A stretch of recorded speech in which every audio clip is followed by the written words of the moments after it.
Twelfth boards का क्या role रहने वाला है, क्या ट्वेल्थ बोर्ड्स के जो नंबर हैं सीयूईटी के साथ कंसिडर किए जाएंगे, क्या ट्वेल्थ बोर्ड के नंबर के बेसिस पे यूनिवर्सिटीज में एडमिशन मिलेगा या नहीं मिलेगा। And coming to the hottest debate on this topic, सबसे ज्यादा जो बड़ी स्टॉर्मिंग हुई है वो दिल्ली यूनिवर्सिटी को लेकर ही हुई है। तो उनमें क्या होता है, जो स्टेट बोर्ड के बच्चे इवन तो दे टैलेंटेड, वो वंचित रह जाते थे यूनिवर्सिटी ऑफ दिल्ली में पढ़ने से। तो उसने पूछा था कि क्या सीयूईटी जो है वो उसी के जरिए हमें बीएचयू के बीएलएलबी प्रोग्राम में एडमिशन मिलेगा क्या। आप यकीन मानिए कि अगर आप अभी तक इस वीडियो को देख रहे हैं तो आप यहाँ से एक बहुत इंपॉर्टेंट टेक अवे लेके जाएंगे। जिन्होंने इससे पहले क्विट कर दिया है उनको ये चीज छूट जाएगी एंड हो सकता है कि इस वीडियो की सबसे इंपॉर्टेंट चीज ही यही है। बट मैंने got into the college and then मुझे रियलाइज हुआ कि कैट जो एग्जाम है वो केवल 35 to 40% रोल प्ले करता है आपके एमबीए के आगे के एडमिशन में। अभी यूजीसी ने आपके साथ ऐसा खेला किया है, इस एग्जाम्पल को आप समझने की कोशिश करें कि आईपीएल का शेड्यूल रिलीज कर दिया हमने, ये बता दिया कि किस टीम के मैचेस कब होने वाले हैं, कहाँ होने वाले हैं, बट हमने ये नहीं बताया है कि टीम में प्लेयर कौन कौन है और कप्तान कौन कौन है। एक तबका वो है जो ये मान के बैठा है कि मैंने जो 12th में पढ़ा है ना वही मुझसे डोमेन में पूछा जाएगा।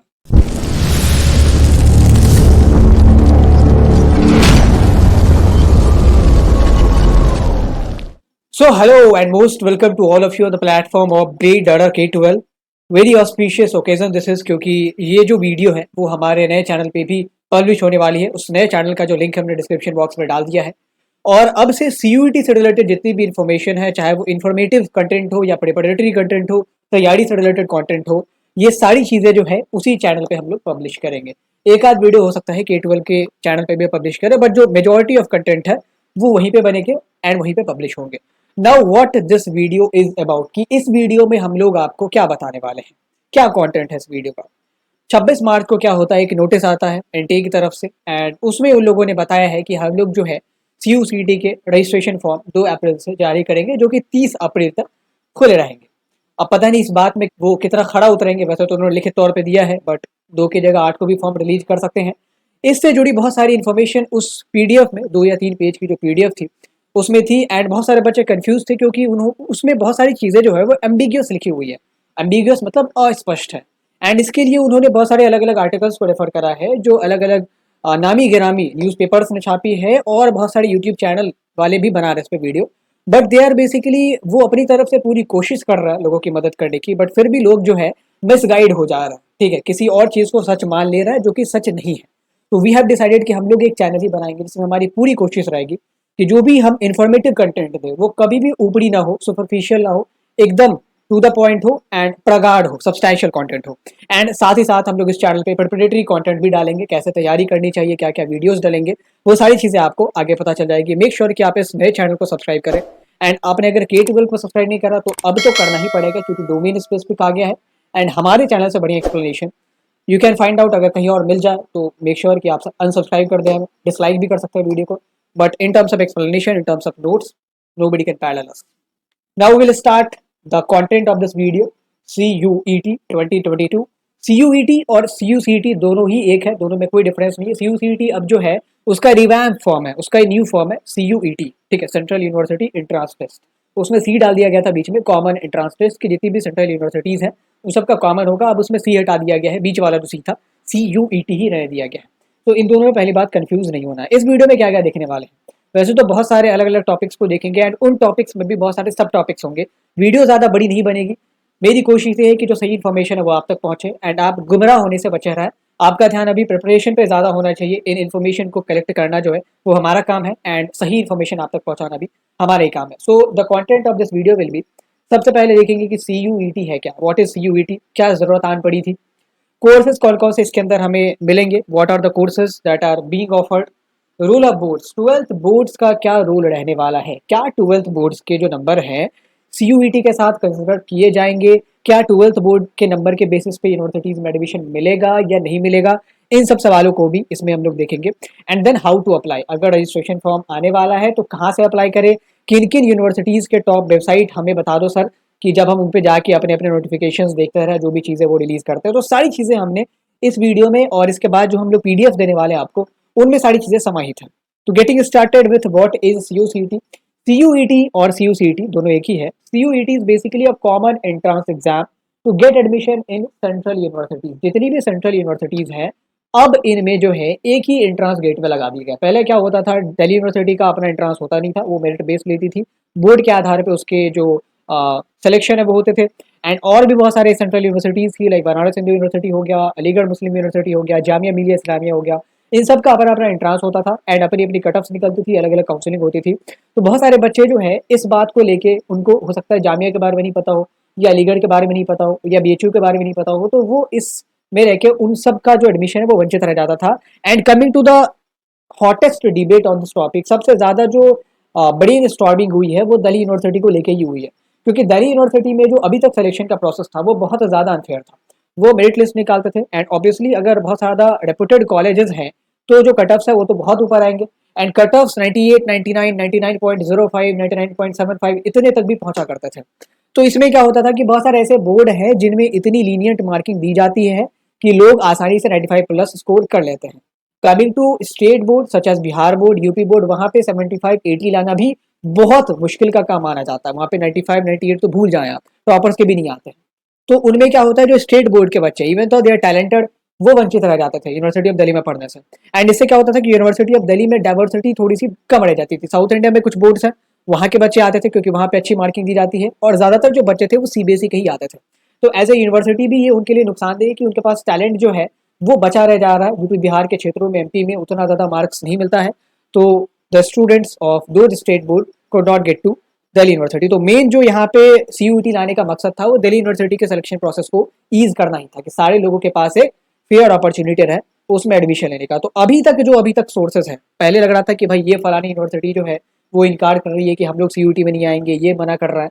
कोई यूनिवर्सिटी जो भी यूजीसी के अंडर फंडेड है, चाहे वो अलीगढ़ मुस्लिम यूनिवर्सिटी हो, चाहे वो जामिया मिलिया इस्लामिया हो, चाहे वो दिल्ली यूनिवर्सिटी हो, हैदराबाद यूनिवर्सिटी हो, चाहे वो बनारस हिंदू यूनिवर्सिटी हो, सारी यूनिवर्सिटी, माइंड में वर्ड, सारी यूनिवर्सिटी सीयूईटी 2022 के स्कोर को एक्सेप्ट करने पे बाध्य है। मैंडेटरी है उनके लिए, ऑप्शनल नहीं है। जितनी भी सेंट्रल यूनिवर्सिटी हैं जो कि यूजीसी द्वारा फंडेड है, एक्सक्लूडिंग सम स्टेट यूनिवर्सिटीज, उनकी मैं बात नहीं कर रहा हूँ। बहुत सारे लोग समझते हैं कि कलकत्ता यूनिवर्सिटी भी आपका सेंट्रल यूनिवर्सिटी है, जादापुर भी सेंट्रल यूनिवर्सिटी है, तो वो सेंट्रल यूनिवर्सिटीज नहीं है, वो स्टेट यूनिवर्सिटीज है। वो सीयूईटी के स्कोर को एक्सेप्ट करने के लिए बाध्य नहीं है, कोई कंपल्शन नहीं है उनके पास। हाँ, लेकिन जो एनटीए है, जो यूजीसी ने है, यूजीसी ने क्या कहा है कि ये तो 45 सेंट्रल यूनिवर्सिटीज हैं, उनको तो ये स्कोर एक्सेप्ट करना ही पड़ेगा, उनको तो सीयूईटी के बेसिस पे ही एडमिशन देना पड़ेगा। इसके अलावा जो भी स्टेट यूनिवर्सिटी है, including deem to be university, जो यूनिवर्सिटीज बनने वाली होती है, बहुत सारे ऐसे प्राइवेट इंस्टीट्यूट होते हैं, ये बहुत सारी ऐसी प्राइवेट यूनिवर्सिटीज भी हैं, वो भी अगर चाहे तो सीयूईटी के स्कोर पे एडमिशन दे सकती है। यहाँ पे मैंने एक वर्ड यूज किया, अगर चाहे, if they can, if they want they can do. ये ऑप्शनल है, मैंडेटरी नहीं है। जितनी भी स्टेट यूनिवर्सिटी है, इंक्लूडिंग प्राइवेट यूनिवर्सिटी, चाहे वो टिस की बात करें, सिम्बोयसिस की बात करें, गुरु गोविंद सिंह यूनिवर्सिटी की बात करें, जिंदल यूनिवर्सिटी की बात करें, वो सारा इस सीयूसीटी के स्कोर पे एडमिशन ले सकती है। They are allowed to do so, but mandatory नहीं है। उनका अपना अपना एग्जाम हो या मेरिट प्लेस पे निकाले, उनकी अपनी मर्जी है, उसमें दखल अंदाजी नहीं दी जाएगी। सिमिलर स्टेट यूनिवर्सिटी, चाहे वो मगध यूनिवर्सिटी हो, पटना यूनिवर्सिटी हो, ये सब भी जो है बाध्य नहीं है। अगर ये चाहते हैं तो सीयूटी के स्कोर पे एडमिशन ले ले, नहीं तो ये अपना अपना जो प्रोसेस था वो ऑलरेडी कायम रखे, जो ऑलरेडी वो लोग कर रहे थे। यहाँ पे एक मिथ क्लियर हो गया कि जो जामिया के बारे में लोग सोच रहे थे, अलीगढ़ के बारे में सोच रहे थे कि ये सारा जो है अपना अपना एंट्रांस करवाएंगे, तो ऐसा अब कुछ भी नहीं होने वाला है। यूजीसी ने कहा है कि अगर आपको पैसे चाहिए, अगर आप ये चाहते हो कि पैसा आपको कंटिन्यू मिलता रहे, तो ये सब छोड़ छाड़ के सीयूटी में पार्टिसिपेट करो, हमारा भी रिसोर्स बचेगा, आपका भी रिसोर्स बचेगा, और टैलेंट भी आपके पास अच्छे खासे मात्रा में आएंगे। So that is basically CUET. ये सीयूटी का हमारा इंट्रोडक्शन है। होप कि ये पार्ट जो है वो आपका क्लियर हो गया होगा, इसमें अब कोई डाउट नहीं है। सारी सेंट्रल यूनिवर्सिटीज जितने आपने नाम सुने हैं, चेक कर लीजिएगा कि भाई वो सेंट्रल यूनिवर्सिटी है कि नहीं है। कैलकाता यूनिवर्सिटी नहीं है सेंट्रल यूनिवर्सिटी, पटना यूनिवर्सिटी नहीं है central university, Jadavpur central university नहीं है। तो ये सब जो है ये अपना अपना एडमिशन प्रोसेस रख सकते हैं। सीयूईटी का स्कोर एक्सेप्ट करे या ना करे, उन पे ऑप्शनल है, ये चीज मैंडेटरी नहीं है। Now we will come to courses offered. यहाँ पे बहुत एम्बिग्यूटी है। बहुत सारे लोगों को क्या लगता है, इनफैक्ट मेरे टेलीग्राम ग्रुप में एक स्टूडेंट ने मुझसे पूछा कि सर ये जो सीयूईटी है, इसमें बीएचयू का एक प्रोग्राम होता है, इंटीग्रेटेड प्रोग्राम होता है, बीए एलएलबी, ठीक है, जिसमें वो एलएलबी और बीए दोनों एक साथ कराते हैं, 5 साल का ये प्रोग्राम है। तो उसने पूछा था कि क्या सीयूईटी जो है वो उसी के जरिए हमें बीएचयू के बीएलएलबी प्रोग्राम में एडमिशन मिलेगा क्या? क्योंकि उसने बताया है यूजीसी ने कि बीएचयू में जितने भी एडमिशन होंगे वो सीयूटी के आधार पर ही होंगे। ऐसा नहीं बताया, उन्होंने कहा कि बीएचयू भी सीयूटी में पार्टिसिपेट करेगा, दे सेड सो। तो हमें ऐसा लगता है कि बीएचयू का जो ये बीएलएलबी प्रोग्राम है, ये सब में भी एडमिशन शायद सीयूईटी के जरिए ही मिले। एक यहाँ पे एम्बिग्यूटी ये भी है कि एक एग्जाम होता है ड्यू जैट करके, जिसमें दिल्ली यूनिवर्सिटीज के जो टॉप कॉलेजेस होते हैं, लाइक सही सुखदेव सिंह कॉलेज हो गया, एक केशवानंद करके शायद कॉलेज है, इन सब में आपको बैचलर इन बिजनेस इकोनॉमिक्स हो गया, फाइनेंशियल इन्वेस्टमेंट एनालिसिस हो गया, या मैनेजमेंट स्टडीज, ये सारे बहुत टॉप मोस्ट कोर्सेज हैं, प्रोफेशनल कोर्सेज, इनमें एडमिशन मिलते हैं। तो क्या वो सब भी सीयूटी का स्कोर एक्सेप्ट करेंगे? तो लेट मी टेल यू कि ये किन किन कोर्सेज पे आपको मिलेगा। ये जितने भी बीए के प्रोग्राम है, बीए के ऑनर्स, इन सब पे मिलेगा। बीएससी, बीकॉम में मिलेगा, बीजेएमसी जो जर्नलिज्म एंड मास कम्युनिकेशन होता है उन पे मिलेगा। अब इसके अलावा जो भी है कोर्सेज जिनके बारे में आप सोच रहे हो, वो जब तक यूनिवर्सिटी स्पेसिफाई नहीं करती है तब तक नहीं आप कंफर्म हो सकते कि भाई बीएचयू में कह दिया है कि BHU will be participating in CUET 2022, तो बीएचयू में अब जो इंटीग्रेटेड कोर्स है हमारा लॉ का, उसमें भी एडमिशन सीयूईटी के जरिए ही मिलेगा। तो मेरा टेक यहाँ पे ये है, और मेरा ही नहीं, जितने भी लोग बीएचयू से पढ़े हुए हैं, and I my self is currently studying in BHU, तो मैं यहाँ पे एक चीज़ बताता हूँ, एंड डी यू जैट का भी मैंने एग्जाम दिया था। तो ये सारे जो एग्जाम है वो जनरल एग्जाम नहीं होते, ये स्पेसिफिक एग्जाम होते हैं। लाइक कमिंग टू लॉ, एक सीरियस प्रोफेशन है, तो उसमें आपकी अलग चीज़ टेस्ट करी जाती है, ठीक है। उसमें अगर एप्टीट्यूड भी होता है ना, तो वो ज़्यादातर डेटा इंटरप्रिटेशन तरफ इंक्लाइंड होता है। रीजनिंग ज़्यादातर वहाँ पे क्रिटिकल रीजनिंग होती है। इंग्लिश में ज़्यादातर जो होता है कॉम्प्रिहेंशन बेस्ड सवाल होते हैं, ग्रामर का पोर्शन कम होता है। तो ये चीज़ हो सकता है अगर हमें जीएटी के जरिए ही जनरल टेस्ट इसमें अगर हम लोग कर दे कि चलो बीएलएलबी में जनरल टेस्ट के स्कोर पे अगर लेंगे, तो ये जनरल टेस्ट देखे तो ऐसे बच्चे जाएंगे जिनका हो सकता है कि लॉ में इंटरेस्ट ही नहीं हो।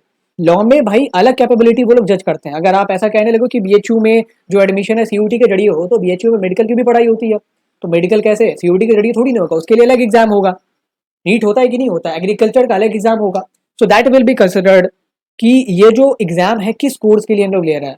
जिस कोर्स में स्पेसिफिक नॉलेज रिक्वायर्ड है, तो उसको हमें, मुझे लगता है कि इस दायरे से बाहर ही रखा जाएगा। जैसे अगर मैंने बात किया ड्यू जैट एग्जाम का, तो उस एग्जाम में एडवांस मैथमेटिक्स आती है। उस एग्जाम में जो करंट अफेयर्स होते हैं वो आपके पॉलिटिक्स से नहीं, ज्यादातर बिजनेस और इकोनॉमिक्स से रिलेटेड होते हैं। एंड वो चीज अगर मैं जीएट पैटर्न आपको पता ही है, जीएटी करके ही आएगा, उसी में सारे करंट अफेयर होंगे। तो करंट अफेयर तो नहीं, आपके लिए और हमारे लिए अलग होंगे। आप अगर बीएससी में पढ़ रहा हूँ एंड मैं बीए के लिए अपेयर हो रहा हूँ, तो मुझे और आपको जो करंट अफेयर मिलेगा वो एक ही मिलेगा। अगर मैं जीएटी में पार्टिसिपेट करता हूँ तो जनरल टेस्ट में, जीएटी में जनरल एप्टीट्यूड टेस्ट को लेकर बोल दे रहा हूँ, जनरल टेस्ट ही समझे इसको। तो वहां पे जो करंट अफेयर है ड्यू जैट में, वो ज्यादातर बिजनेस प्रति होते हैं, बिजनेस और इकोनॉमिक्स से रिलेटेड होते हैं। तो ये पैटर्न ही पूरा चेंज हो जाएगा उनका। तो सोचे आप कि वहां पे जो बच्चे आएंगे वो हो सकता है उतने लायक ही नहीं हो, या वो हो सकता है पॉलिटिकल साइंस पढ़ने का उनको इंटरेस्ट था एंड वो गलती से मैनेजमेंट स्टडीज पढ़ रहा है, तो वो इंस्टीट्यूट के लिए बहुत बड़ा हानि होगा, एंड उस बच्चे के लिए बहुत बड़ा लॉस होगा कि उसे 1 साल 2 साल बाद पता चलेगा कि I was not made for studying management और फाइनेंशियल इन्वेस्टमेंट एनालिसिस। तो ये चीज़ है। यहाँ पे जितने भी कोर्सेज मैंने बताए हैं अभी तक आप इसी में शॉर्ट रखें। बाकी बात जितनी भी यूनिवर्सिटीज़ है वो अपना अपना ब्रॉचर निकालेगी। अब यूजीसी ने तो कह दिया, एनटीए ने भी अपना इन्फॉर्मेशन निकाल दिया, बुलेटिन निकाल दिया।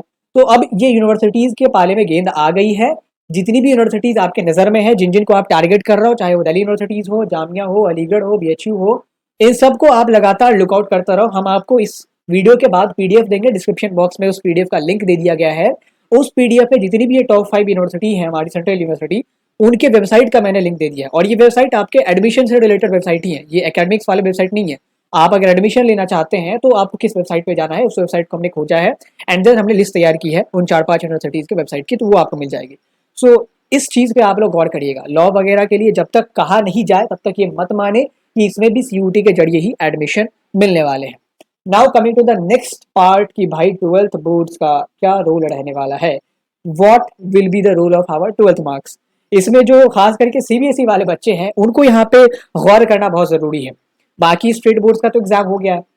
तो यहाँ पे 2 सिचुएशन मैं आपको बताऊंगा, एंड आप यकीन माने कि अगर आप अभी तक इस वीडियो को देख रहे हैं तो आप यहाँ से एक बहुत इंपॉर्टेंट टेक अवे लेके जाएंगे। जिन्होंने इससे पहले क्विट कर दिया है उनको ये चीज़ छूट जाएगी, एंड हो सकता है कि इस वीडियो की सबसे इंपॉर्टेंट चीज़ ही यही है, रोल ऑफ बोर्ड्स। ये जो सीयूसीटी का मंथन है वो इसीलिए करा गया था कि ये जो बोर्ड की डिपेंडेंसी है वो खत्म हो सके। मेरिट लिस्ट हम लोग नहीं जारी करेंगे, अलग अलग बोर्ड के अलग अलग कट ऑफ्स आते हैं, इससे बहुत सारे जो टैलेंटेड बच्चे हैं वो वंचित रह जाते हैं, डिप्राइव्ड रह जाते हैं। तो 12th बोर्ड्स का जो क्लियर तौर पे दिख रहा है, अपेरेंटली इट इज स्टेटेड कि 12th बोर्ड्स का ज़्यादा रोल नहीं रहेगा एडमिशन में। एक मिनिमम एलिजिबिलिटी क्राइटेरिया जो है वो अलग अलग यूनिवर्सिटी अपना डाल देगी, वो 50-60% से ज़्यादा नहीं होगा। 50% कोई यूनिवर्सिटी कह दे कि 40% भी अगर है तो भी हम लोग रख लेंगे, तो ये 40 से 60% के बीच रहेगा, उससे ज़्यादा नहीं जाएगा। ऐसा नहीं कि कोई यूनिवर्सिटी का है कि हमारे यहाँ सीयूटी का तो स्कोर हम लोग एक्सेप्ट करेंगे ही करेंगे, इसके अलावा आपके बोर्ड में 95% भी होने चाहिए, ऐसा नहीं होने वाला। एक मिनिमम एलिजिबिलिटी क्राइटेरिया वो लोग रखेंगे, जैसा कि सारे एग्जाम्स में होता है। That is likely to be between 40 to 60%। 60 मैंने बहुत ज़्यादा बोल दिया है, 40 to 60 ही रहेगा। अब बात आती है, अगर 40 to 60 ही आपका एलिजिबिलिटी क्राइटेरिया रहने वाला है और आपको दिल्ली यूनिवर्सिटी में दाखिला लेना है, आपको अलीगढ़ में दाखिला लेना है, तो क्या आपको 12th बोर्ड्स पे ध्यान देना चाहिए?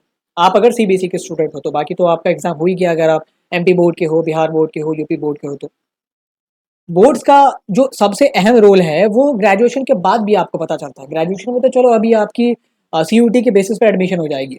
इन केस आप यहाँ से जाते हो करोड़ीमल कॉलेज में पढ़ने, या आप जाते हो सेंट स्टीफेंस में पढ़ने, वहाँ पे आप देखोगे बहुत सारे बच्चे क्या करते हैं, विदेश भी पढ़ने जाते हैं। बहुत सारे बच्चे आगे चल के जीआरई लिखेंगे, बहुत सारे बच्चे मैनेजमेंट के लिए लिखेंगे।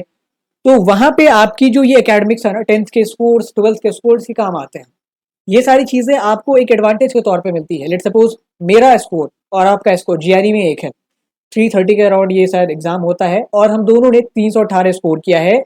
मेरा भी जो अपार्ट फ्रॉम एकेडमिक्स मेरा बैकग्राउंड है वो एकदम अच्छा है, और आपका भी अच्छा है। आपने भी बहुत सारी चीज़ें जिंदगी में की है। वहाँ पे the major role will be played by academics. मेरा 10th में क्या नंबर था, आपका क्या नंबर था, मेरे 12th में कितने स्कोर थे, आपके कितने स्कोर थे। वहाँ पे डिसाइड होगा कि आप उस यूनिवर्सिटी में जा रहे हो या मैं उस यूनिवर्सिटी में जा रहा हूँ।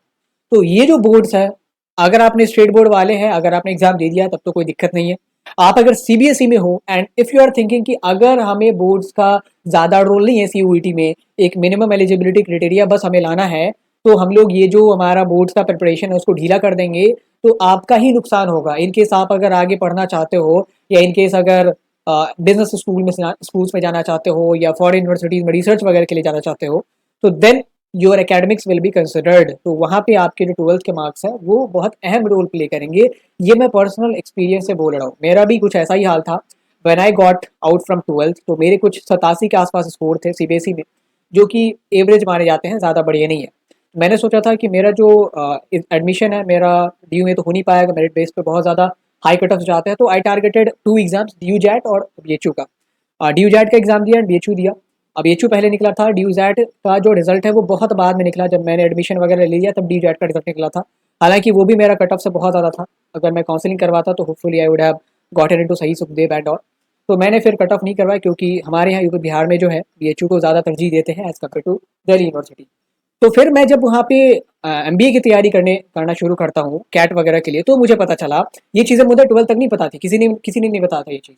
मुझे ऐसा लगता था कि 12th के बाद जब आप ग्रेजुएशन करते हो उसके बाद जितने भी एग्जाम्स होते हैं उनमें मोस्टली आपके एग्जाम्स के स्कोर के बेसिस पे आपको एडमिशन मिलता है। लाइक कैट का मेरा ये परसेप्शन था।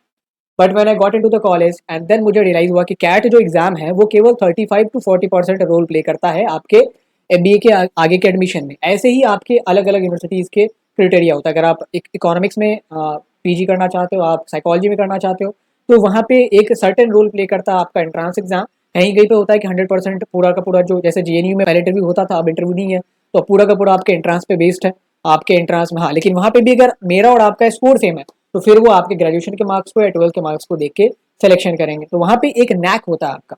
अगर आपका 12th में स्कोर सही है तो आपको एक नैक मिलेगा। तो देन आई रियलाइज कि अगर मैंने 12th में थोड़ी सी मेहनत की होती तो मेरा एक अच्छा खासा चांस था अच्छे आईएम्स में जाने का, क्योंकि 87% कोई उतना अच्छा खासा स्कोर नहीं माना जाता है। बट देन डेस्टिनी को कुछ और ही मंजूर था एंड आई स्टार्टेड दिस। तो मैं अभी ये कर रहा हूँ, लेकिन हो सकता है कि आप में से बहुत सारे लोग बिजनेस स्कूल्स में जाए या अलग अलग यूनिवर्सिटीज़ में फर्दर मास्टर्स के लिए जाए, रिसर्च के लिए जाए, तो वहाँ पे आपका जो बोर्ड का स्कोर है that will be mattered a lot. तो ये चीज़ आपको ध्यान में रखनी है। नाउ लास्ट में बात करेंगे हाउ टू अप्लाई, कैसे अप्लाई करना है। तो 2 अप्रैल से आपका ये जो फॉर्म है वो निकल जाएगा एज पर यूजीसी। अब देखते हैं कि 2 अप्रैल से कहीं 10 अप्रैल भी ये लोग ना कर दें, और 2 से 30 तक ये विंडो खुला रहेगा। और आपको जो अप्लाई करना है, यहाँ पे नीचे हमने वेबसाइट का लिंक डाल दिया, आपको पीडीएफ में ये लिंक ओपन करके मिल जाएगा। आप अगर इस पर क्लिक करोगे ना, ब्लू कलर का लिंक आपको दिख रहा है, आप इस ब्लू कलर के लिंक पे क्लिक करोगे तो यू विल गेट इट कि आपका जो ये लिंक है वो खुल रहा है। अभी हालांकि वेबसाइट में ज़्यादा मॉडिफिकेशन नहीं हुई, हो सकता है कि फिर से इसको डिज़ाइन करेंगे, क्योंकि कहा है कि यहीं पे फॉर्म रिलीज़ होगा, तो इसको अच्छे से डिज़ाइन करना ज़रूरी है। तो वैसे अगर फॉर्म रिलीज़ होगा तो हम लोग फिर वीडियो बनाएंगे ही, उस पर आपको चिंता करने की कोई ज़रूरत नहीं। This is all about CUT 2022। अब जो सबसे अहम मुद्दा है उस पर आते हैं, एग्जाम डिटेल्स, कि भाई एग्जाम कैसे होने वाला है, किस तरीके से सिलेबस रहेगा, क्या पैटर्न रहेगा। तो mode will be online. Exam सबसे पहले आपका ऑनलाइन ही होगा, कोई ऑफलाइन एग्जाम नहीं होगा। ऑफलाइन एग्जाम में एक तो रिसोर्सेज बहुत ज़्यादा लगते हैं, एंड आज के समय में आई थिंक एक्सेप्ट नीट जो मेडिकल के लिए होता है, उसके अलावा कोई भी एग्जाम जो है वो ऑफलाइन नहीं है। क्लैट कुछ दिनों तक ऑफलाइन करा था, बट शायद उन्होंने भी इस साल से ऑनलाइन कर दिया है। Pattern will be MCQ based, objective होंगे, ये तो सबको पता था। मीडियम 13 लैंग्वेजेस में आप दे सकते हैं, आप उड़िया लैंग्वेज में दे सकते हैं, मतलब सवाल आपको उड़िया में मिलेंगे, आप बंगाली में दे सकते हैं, आप तमिल में दे सकते हैं, असमीज में दे सकते हैं, पंजाबी में दे सकते हैं, इंग्लिश में दे सकते हैं, हिंदी, उर्दू, मराठी, मलयालम, गुजराती, इन सारे लैंग्वेजेस को ऑप्ट करके, मतलब इनमें से कोई एक लैंग्वेज ऑप्ट करके आपका ये मीडियम होगा, ये लैंग्वेज नहीं, आपका ये मीडियम होगा, medium of giving the examination, कि मुझे सवाल इसमें आए। ठीक है, मेरा इंग्लिश उतना सही नहीं है, मैं पंजाब से बिलोंग करता हूँ, तो मैं पंजाबी में सवालों को अटेम्प्ट करना चाहता हूँ या चाहती हूँ, तो आपको जो मीडियम है वो 13 लैंग्वेजेस का ऑप्शन दिया गया है, उसमें आप सब जो एग्जाम है वो दे सकते हैं। Now coming to the syllabus, syllabus जो है उसमें 3 खंड हैं, section A, section B, section C, या ऐसा कह लो सेक्शन 1, सेक्शन 2, सेक्शन 3। अब सेक्शन 1 में जो है वो पूरा का पूरा आपका लैंग्वेज बेस्ड सिलेबस है। सेक्शन 1 में 2 खंड फिर है, मतलब 2 सब सेक्शंस हैं, सेक्शन 1A और सेक्शन 1B। अगर आप सेक्शन 1A में देखोगे तो here you will see 13 different languages any one two choose. 13 ये जो लैंग्वेजेस हैं इनमें से कोई आप एक चूज कर ले, उसके आपको सवाल आएंगे, 50 सवाल होंगे, उसमें से 40 आपको अटेम्प्ट करने हैं। सवाल आपके रीडिंग कॉम्प्रिहेंशन से रिलेटेड होंगे, लिटरेरी एप्टीट्यूड से रिलेटेड होंगे, इसमें आपसे वोकैब से सवाल पूछ सकते हैं। तो जैसे आपने इंग्लिश ऑप्ट करा है, ऐसे तो यूजीसी ने कहा है कि आप जनरली आप ऐसा प्रेफर कर सकते हैं कि अगर आपने 12th में इंग्लिश पढ़ा हुआ तो इंग्लिश ऑप्ट कर ले, 13 लैंग्वेज में अगर इंग्लिश है तो इंग्लिश ऑप्ट कर ले, अगर आपने हिंदी पढ़ा हुआ तो हिंदी ऑप्ट कर ले। ऐसा नहीं है कि बाकी नहीं ऑप्ट कर सकते, वो आपकी यूनिवर्सिटीज़ के गाइडलाइन पे डिपेंड करता है। आप अगर डीयू में जाना चाहते हो और वहाँ पे डीयू ने ये फ्लेक्सिबिलिटी रखी है कि आप अगर चाहे इंग्लिश से पढ़े हो 12th में, फिर भी आप मराठी में अटेम्प्ट करके मेरे यहाँ आ सकते हो, तो most welcome, you can do that. But फिर भी आपके लिए सहूलियत होगा, अगर आपने 12th में इंग्लिश में पढ़ा हुआ तो इंग्लिश ही लो, ठीक है, एक लैंग्वेज के तौर पर। फिर सेक्शन 1B का क्या मतलब है, इसमें 19 डिफरेंट लैंग्वेज क्यों डालेगा? जब 13 डिफरेंट लैंग्वेज हमें सेक्शन 1A में दे दिए गए हैं, तो ये फिर सेक्शन 1B में क्या तुक बनता है ये हमारा 19 अलग लैंग्वेज डालने का? और ये 13 लैंग्वेज वाले नहीं है, इसमें से एक भी लैंग्वेज रिपीटेड नहीं है, सारे अलग लैंग्वेज है। ठीक है, 13 अलग और ये 19 अलग है। तो ये उन लोगों के लिए है जो इन केस फॉरेन लैंग्वेजेस वगैरह पढ़ना चाहते हैं, जेएनयू से पढ़ना चाहते हैं, अलीगढ़ से पढ़ना चाहते हैं, जामिया से पढ़ना चाहते हैं, बीएचयू से पढ़ना चाहते हैं, तो उनको शायद ये जो है वो अटेम्प्ट करना पड़ेगा। मैक्सिमम आप 3 लैंग्वेज चुन सकते हो, ठीक है, दोनों मिला के सेक्शन A और सेक्शन 1B मिला के। अब यहाँ पे बात आती है कि आपको मिनिमम तो एक चुनना ही है, और वो इन 13 लैंग्वेजेस में से चुनना है, 1A वाले में से। अब कौन से ऐसे स्टूडेंट होंगे जो सेक्शन 1B में से भी लैंग्वेजेस चुनेंगे, वो डिपेंड करेगा कि किस यूनिवर्सिटी के किस कोर्स को वो टारगेट करना है। ठीक है, अभी गाइडलाइन नहीं निकली है किसी यूनिवर्सिटीज की। देखिए, अभी यूजीसी ने आपके साथ ऐसा खेला किया है, इस एग्जाम्पल को आप समझने की कोशिश करें कि आईपीएल का शेड्यूल रिलीज कर दिया हमने, ये बता दिया कि किस टीम के मैचेस कब होने वाले हैं, कहाँ होने वाले हैं, बट हमने ये नहीं बताया है कि टीम में प्लेयर कौन कौन है और कप्तान कौन कौन है। हमें ये पता है कि आरसीबी और चेन्नई का मैच इस तारीख को इस ग्राउंड पे खेला जाएगा, but we are not sure कि आरसीबी में कौन कौन खेल रहा है और चेन्नई में कौन कौन खेल रहा है। तो ये आपके साथ यहाँ पे खेला हुआ है, ठीक है। उन्होंने बिल्कुल भी नहीं बताया कि किस केस में हमें सेक्शन 1B के लैंग्वेजेस को चुनना है।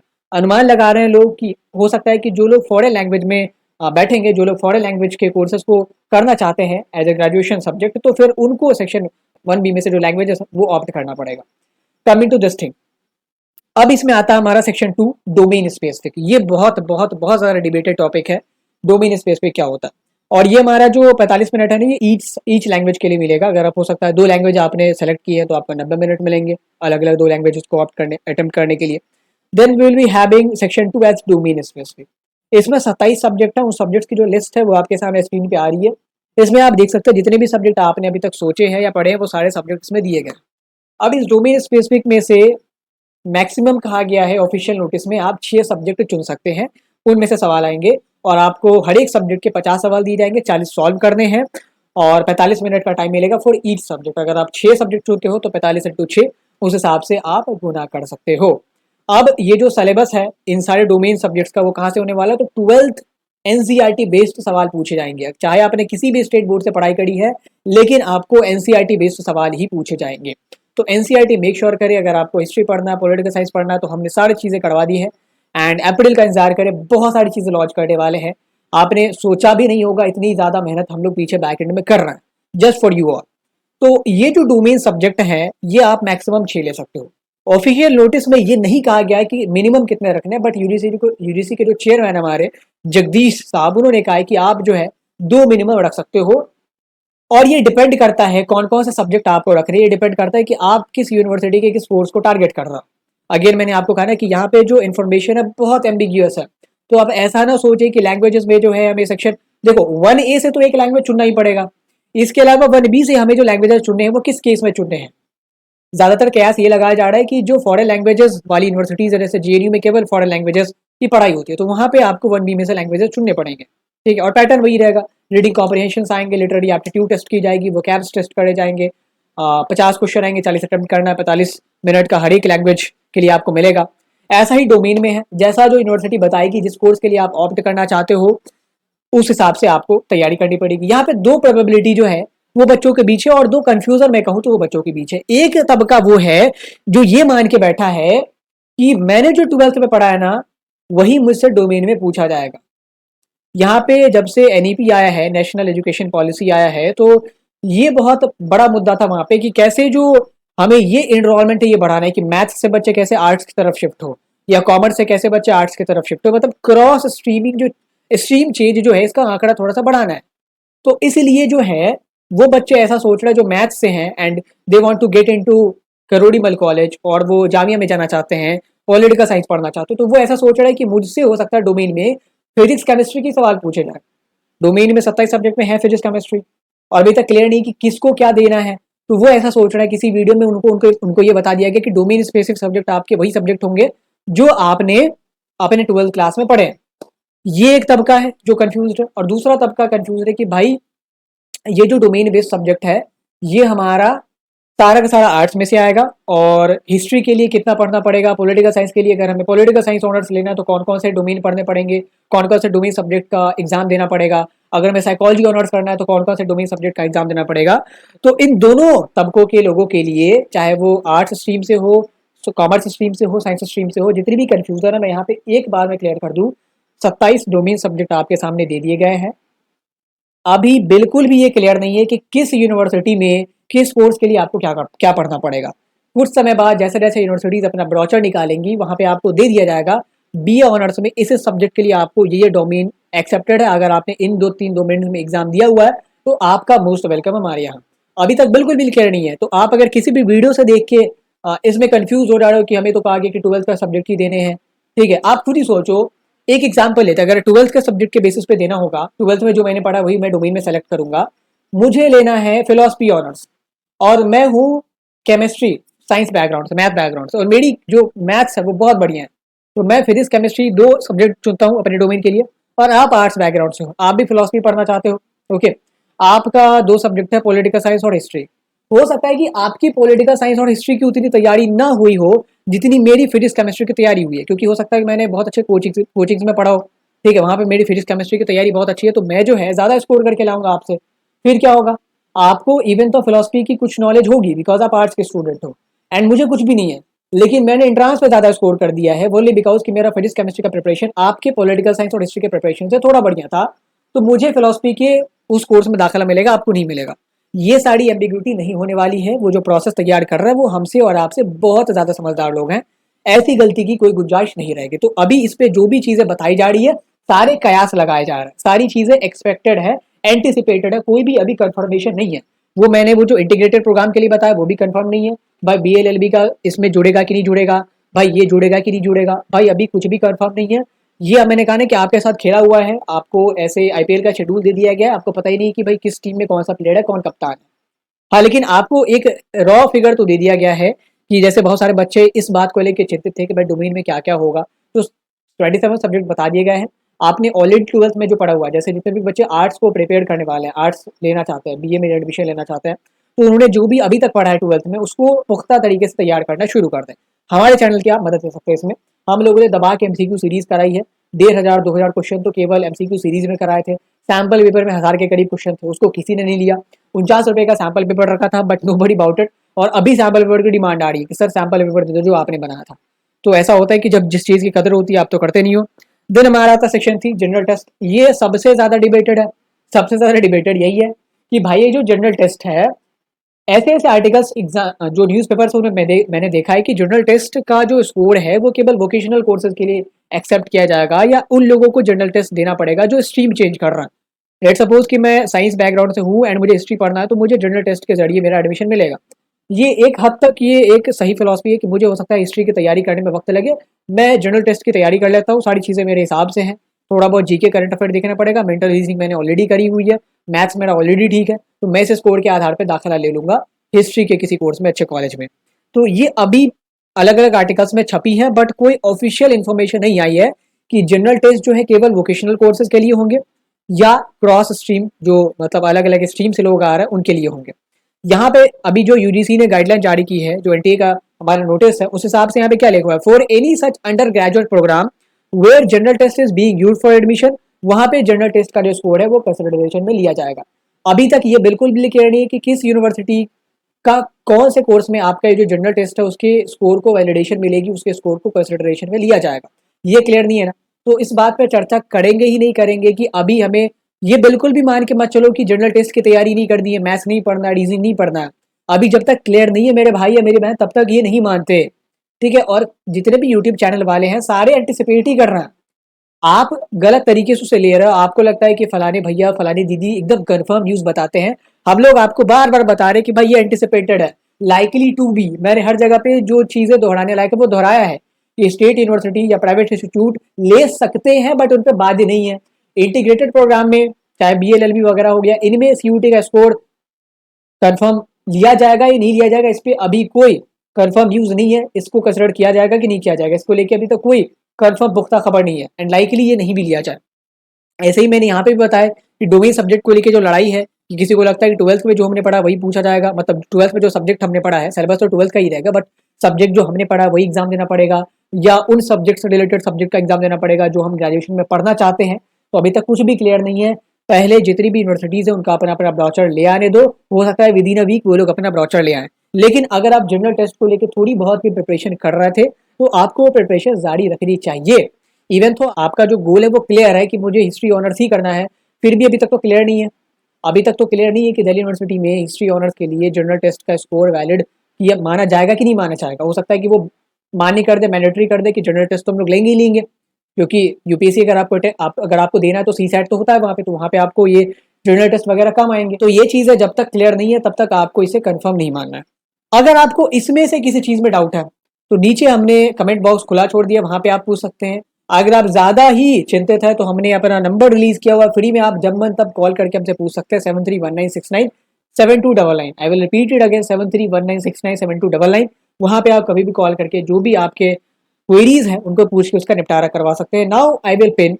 अब सारा जो मामला है वो यूनिवर्सिटीज़ के हित में है, मतलब उसके पास अब सारी चीज़ें हैं, तो मतलब जो गेंद है वो उनके पाले में है। अब हमें एनटीए की वेबसाइट को ज़्यादा छानबीन नहीं करनी है, अब हमें यूनिवर्सिटीज़ की वेबसाइट पे जाना है। तो यहाँ पे मैंने क्या किया, जितनी भी इंपॉर्टेंट यूनिवर्सिटीज़ है उनकी वेबसाइट को पिन कर दिया। आप जब PDF लोगे ना यहाँ से तो ये वेबसाइट जो लिंक है वहाँ पे टैप करने पे वो आप उस वेबसाइट पे पहुँच जाओगे। हमने लिंक इंसर्ट कर दिया अंदर। ऐसे यूनिवर्सिटी ऑफ दिल्ली के लिए ये वेबसाइट है, जवाहरलाल यूनिवर्सिटी JNU के लिए वेबसाइट है, BHU के लिए वेबसाइट है, जामिया के लिए वेबसाइट है, अलीगढ़ के लिए वेबसाइट है, यूनिवर्सिटी ऑफ हैदराबाद के लिए ये वेबसाइट है। तो यही आपकी मोस्ट 5-6 ऐसी यूनिवर्सिटीज़ है जिनमें सारे लोग पढ़ना चाहते हैं।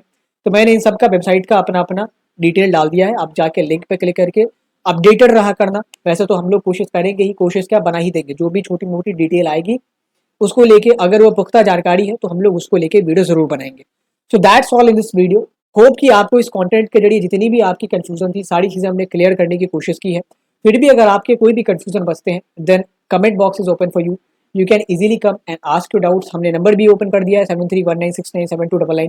कभी भी कहीं से भी आप पूछ सकते हैं जो भी डाउट्स है आपके। We are always there to serve you and make sure कि आप ये जो नया चैनल है उसको सब्सक्राइब जरूर करें, अपने दोस्तों को भी बताएं, बिकॉज हम लोग कंटेंट पे फोकस करते हैं, हम लोग आपके बेनिफिट से फोकस करते हैं। कभी भी हमने आपके साथ इंजस्टिस करने की कोशिश नहीं की है। जो चीज़ 2 घंटे की चीज़ है, जो चीज़ जिस चीज़ में टाइम लगना है हमने उसमें टाइम देके प्रॉपर कंटेंट बनाया है। हमारी कोशिश यही रहती है कि हम लोग ऐसा कंटेंट बनाएं कि यहाँ देखने के बाद आपको कहीं और जाने की जरूरत ना पड़े। चाहे वो हिस्ट्री के वीडियोस बनाने की बात हो, पॉलिटिकल साइंस की वीडियो बनाने की बात हो, या हमने जो करियर सीरीज की वीडियो बनाई थी कि क्या के करियर ऑप्शन है, इतना वाइड जो स्कोप है वो किसी ने अपनी वीडियो में कहीं नहीं बताया होगा। हमने पूरी कोशिश की यार आपकी मदद करने की।